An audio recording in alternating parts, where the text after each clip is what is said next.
हाल ही में 16 मई 2026 को प्रधानमंत्री नरेंद्र मोदी जी नीदरलैंड यात्रा के दौरान डच सरकार ने भारत की अमूल्य ऐतिहासिक धरोहर 11वीं सदी के चोल राजवंश के ताम्रपत्र को आधिकारिक तौर पर भारत को वापस लौटा दिया है।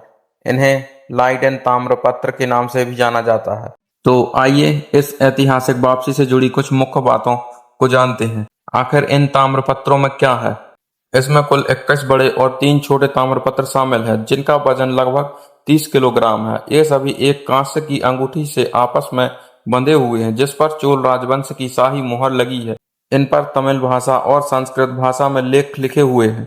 ये ताम्रपत्र महान चोल सम्राट राजराजा चोल प्रथम और उनके पुत्र राजेंद्र चोल प्रथम 11वीं शताब्दी के काल के हैं। इनमें राजेंद्र चोल प्रथम द्वारा अपने पिता के एक मौखिक आदेश को स्थायी रूप से देने का विवरण है, जिसमें नागापट्टिनम में एक बौद्ध विहार के निर्माण के लिए अनायम मंगलम गांव को दान में देने की बात दर्ज है। यह उस दौर के उत्कृष्ट प्रशासन, टैक्स व्यवस्था और धार्मिक सद्भाव को दर्शाता है। इसके अलावा इस सेट में कुलोत्तुंग चोल प्रथम के काल की शाही मुहर वाले ताम्रपत्र भी शामिल हैं। तो दोस्तों, आप सोच रहे होंगे कि भारत देश की इतनी पुरानी वस्तुएं आखिर नीदरलैंड कैसे पहुंची।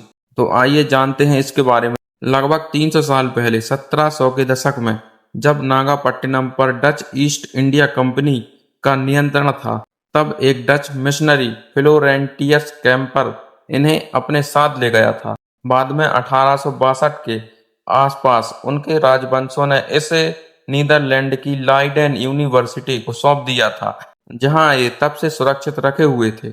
आखिर भारत देश में इन सभी वस्तुओं की वापसी कैसे हुई?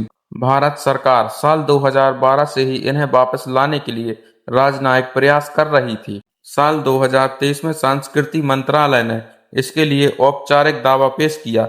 नीदरलैंड की औपनिवेशिक संग्रह समिति की जांच के बाद यह माना गया कि यह ताम्रपत्र बिना सहमति के ले जाए गए थे, जिसके बाद डच प्रधानमंत्री रॉब जेटन की उपस्थिति में इन्हें पीएम मोदी को सौंप दिया गया। अब ये ऐतिहासिक ताम्रपत्र भारतीय पुरातत्व सर्वेक्षण के पास आएंगे, जो तय करेगा कि इन्हें आम जनता के देखने के लिए किस संग्रहालय में प्रदर्शित किया जाएगा।